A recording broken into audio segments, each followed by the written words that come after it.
Hi everyone, welcome back to explore literature. इस video के अंदर हम डिस्कस करेंगे आपका जी subject introduction to Indian constitution की unit number 2 basic features of Indian constitution. Unit number 1 को ऑलरेडी अपलोड किया जा चुका है, उसका लिंक भी आपको डिस्क्रिप्शन में मिल जाएगा, तो वहाँ से आप उसे एक्सेस कर सकते हैं। Now without wasting much of your time, let's start the unit number 2। Basic features का मतलब है कि जो हमारा कॉन्स्टिट्यूशन है वो किस तरीके का है, किस तरीके के उसके करेक्टर्स हैं, मतलब कि कैसा दिखता है, क्या उसके अंदर है, तो वो सारी बातें हम डिस्कस करेंगे। तो हमारा सबसे पहला फीचर है लेंदी एंड डिटेल्ड डॉक्यूमेंट, कि जो हमारा कॉन्स्टिट्यूशन है ना वो सबसे बड़ा है और लेंदी है। उसके काफ़ी सारे रीजंस है। एक तो हमारा देश ही इतना डाइवर्स और बड़ा है, हमारी पॉपुलेशन इतनी ज़्यादा है, and the third factor is कि हमारा जो कॉन्स्टिट्यूशन है वो एक ही है। मतलब ऐसा नहीं है कि स्टेट्स का अलग कॉन्स्टिट्यूशन है, सेंटर का अलग है। पूरे ऐसा देश के लिए एक ही कॉन्स्टिट्यूशन हमने बनाया है, उसमें अलग अलग फीचर्स दे दिए गए हैं डिफरेंट डिफरेंट पार्ट्स के लिए। देन इसकी जो हमारा पूरा हिस्ट्री रहा है कि ब्रिटिशर्स ने रूल किया, तो हमने उन सारी चीज़ों को एनालाइज किया और वहाँ से भी कुछ फीचर्स को अडॉप्ट किया है। इस तरीके से ये जो कॉन्स्टिट्यूशन है वो बहुत ही बड़ा बन गया। Then the second feature is sovereign, socialist, secular, democratic republic. Sovereign का मतलब होता है जब आप अपने संप्रभुता बोलते हैं इसको, सॉवरेन को, इसका मतलब है कि आप किसी और पे डिपेंडेंट नहीं है, आप इंडिपेंडेंट है। देन इज सोशलिस्ट, जहाँ पे आप सोशल बिहेवियर को अडॉप्ट करते हैं कि भाई सभी का विकास होना चाहिए, सबका साथ सबका विकास टाइप बातें। Then is secular. सेक्युलर का मतलब होता है धर्मनिरपेक्ष, मतलब कि आप किसी एक रिलीजन को फेवर नहीं कर रहे हैं, बल्कि आपके लिए सारे रिलीजन्स हैं जो वो इक्वल हैं। फिर आता है डेमोक्रेटिक रिपब्लिक। डेमोक्रेटिक रिपब्लिक का मतलब है जहाँ पे आपका जो हेड ऑफ कंट्री है वो क्या है, इलेक्टेड। यहाँ पे जो हमारा इंडिया का सिस्टम है उसमें पीएम को बोला जाता है head of the Republic, so he is the elected person. ये चीज़ आ गई। फिर थर्ड फीचर आता है parliamentary form of government. Parliamentary form of government का मतलब है कि हमारे यहाँ पे प्रधानमंत्री बनते हैं, ना कि प्रेसिडेंट। जबकि जो यूएसए है वहाँ पे प्रेसिडेंट होते हैं और PM is the second body. तो इस तरीके से हमारा जो डिफरेंस है वो कैसे है दूसरे नेशन से, आप उसको भी लिख सकते हैं। जब भी आपको एक बड़ा आंसर लिखना होता है तो आप पैरेलल ड्रॉ कर सकते हैं कि भैया यूएस में ऐसा है, हमारे यहाँ पे ऐसा है, इस तरीके से हम अलग हैं।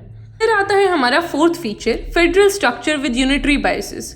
मतलब कि वैसे तो हमारा है ऐसा कि हाँ अलग अलग फंक्शंस हमने असाइन कर दिए हैं, डिवीज़न है पावर्स का सेंटर और स्टेट के बेसिस पे, लेकिन जब भी इमरजेंसी की कंडीशन आती है, फॉर एग्जाम्पल कोई फाइनेंशियल इमरजेंसी आ गई या फिर किसी तरीके का वॉर हो गया, तो ऐसी सिचुएशंस में हम क्या करते हैं, प्रेसिडेंट रूल लगा देते हैं।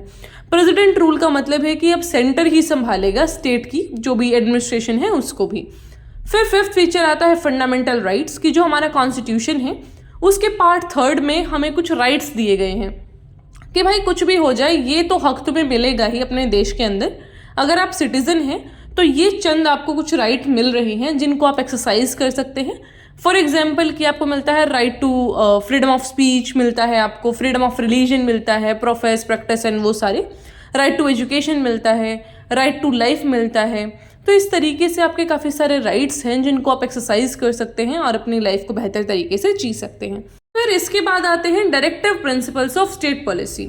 अब आपको तो उन्होंने बता दिया कि ये तुम्हारे हक हैं, लेकिन स्टेट पे भी उन्होंने कुछ ऑब्लिगेशंस डाले कि देखो हम इसको मतलब ऑब्लिगेटरी नहीं कर रहे हैं, हम ये नहीं कह रहे हैं कि तुम्हें करना ही करना है, बट अगर तुम्हें इलेक्शन में अगली बार जीतना है तो ये चीज़ें आपको करनी ही पड़ेंगी। इसका मतलब होता है directive principles of state policy. मतलब कि कुछ निर्देश आपको दिए गए हैं, कि आपको कुछ ऑर्डर्स दिए गए हैं कि भैया ये सारी चीज़ है, ट्राई करो कि आप इनको ऐसा इनका पालन कर सको। फॉर एग्जाम्पल पंचायत की बात की गई है आर्टिकल 40 में। फिर जो कैटल्स, बीफ्स, उसके बारे में बात की गई है। फिर आपको इंटॉक्सिकेटिंग जो सब्सटेंसेस हैं उनकी बात भी की गई है, फंडामेंटल ड्यूटीज़ में भी, राइट्स में भी। तो ऐसे कुछ चीज़ें हैं जिनकी हम बात करते हैं कि आपको किस तरीके से मैटरनिटी जो रिलीफ है उसकी बात की गई है। तो काफ़ी सारी चीज़ें हैं जिनका ध्यान रखना पड़ता है एक स्टेट को अपने पॉलिसी फॉर्मेशन के दौरान। जब भी कोई पॉलिसी बनती है वो ऐसे नहीं बन जाती है, उसमें देखा जाता है कि भैया ये डीपीएसपी को फॉलो कर रही है या नहीं कर रही है। जो डीपीएसपी होता है ना उसको आप क्लेम नहीं कर सकते कि भाई ये तो हमारी जो सरकार है ना वो डीपीएसपी को फॉलो नहीं कर रही।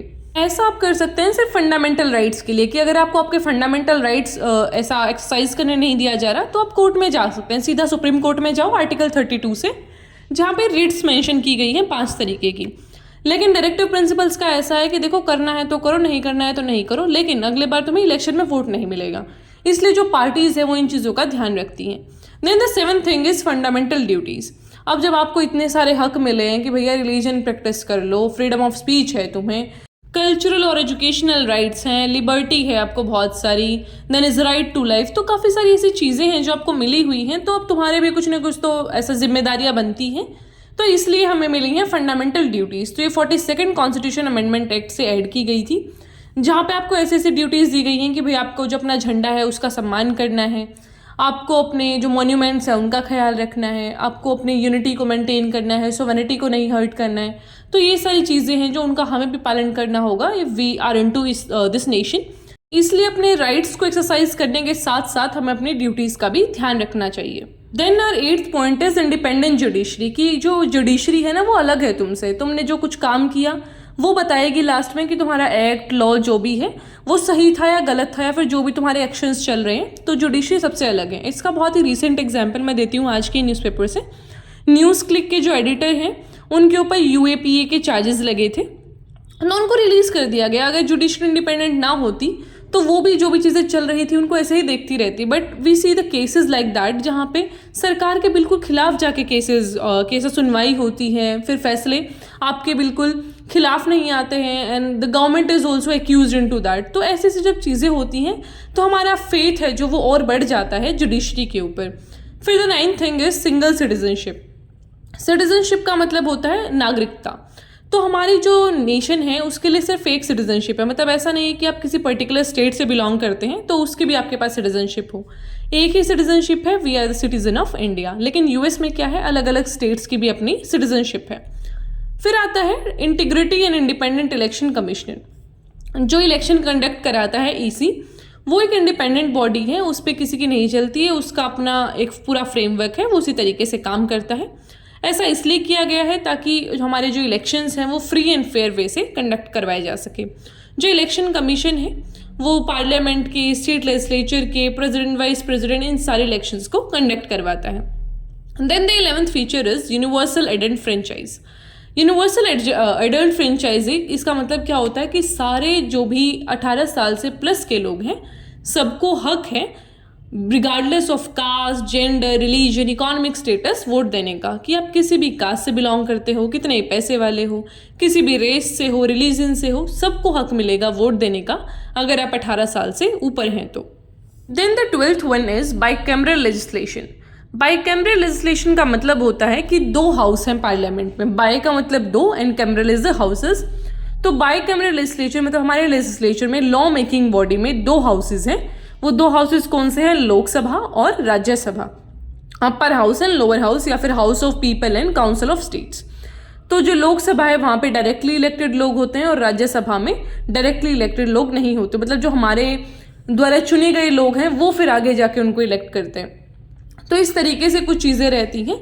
ये डिटेल में बाइकैमरल लेजिस्लेचर आपको पढ़ाया जाएगा नेक्स्ट यूनिट के अंदर। So this was all about this unit. I will meet in the next video. Till then take care, stay happy, stay healthy, and please अपना फीडबैक देना ना भूलें, and subscribe the channel because we are very near to 10K।